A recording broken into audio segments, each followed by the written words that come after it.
श्री शिवाय नमस्तुभ्यम।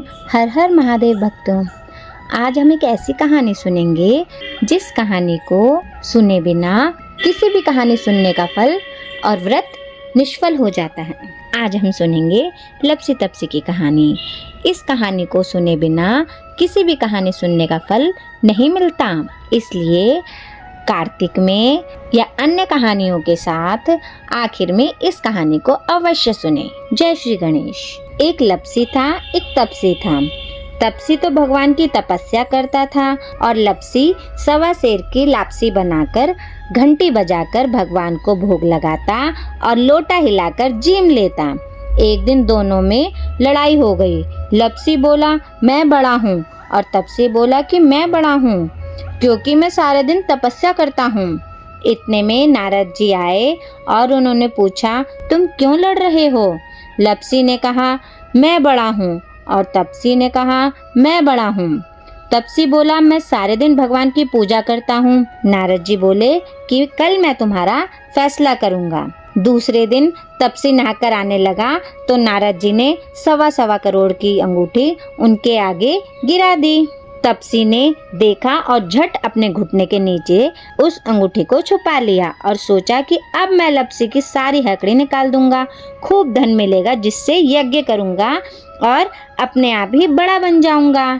फिर तपस्या करने लगा और लप्सी ने मुंदड़ी देखी तो विचार किया कि इसको पास रखूंगा तो कोई आकर गला काट देगा और ले जाएगा। ऐसा विचार करके उसने उसको नहीं उठाया और सवा सेर की लापसी बनाकर घंटी बजाकर भगवान को भोग लगाकर जिमा दिया।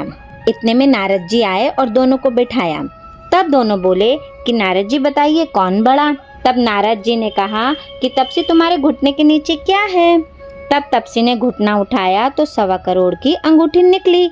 नारद जी बोले कि इतना भजन भाव करके भी तुम्हारे मन में चोरी नहीं गई, तुम्हारी तपस्या में विघ्न पड़ा है, तुम्हारी तपस्या का फल बेकार हो जाएगा, तुमको कलंक लगेगा, इस कारण से तुम्हारे से तो लप्सी बड़ा है। तब तपसी बोला महाराज जी मेरी तपस्या का फल कैसे मिलेगा? तब नारद जी ने कहा कि आज से और सब कहानियाँ कहने के बाद अगर कोई तुम्हारी कहानी नहीं कहेंगे तो उसका फल तुम्हें मिलेगा, और आंगन लीप कर देहली नहीं लीपेंगे तो फल तुम्हें मिल जाएगा, धोती देकर अंगोछा नहीं देंगे तो वह फल तुम्हें मिल जाएगा, दाहिनी ओर नाड़ा बांधेंगे तो वह फल तुम्हें मिलेगा, जूता देकर तेल नहीं देंगे तो वह फल तुम्हें मिलेगा, पग पर पग रख कर धोएंगे तो वह फल तुम्हें मिलेगा, सीधा देकर दक्षिणा नहीं देंगे तो वह फल तुम्हें मिलेगा, ब्राह्मण जिमाकर दक्षिणा नहीं देंगे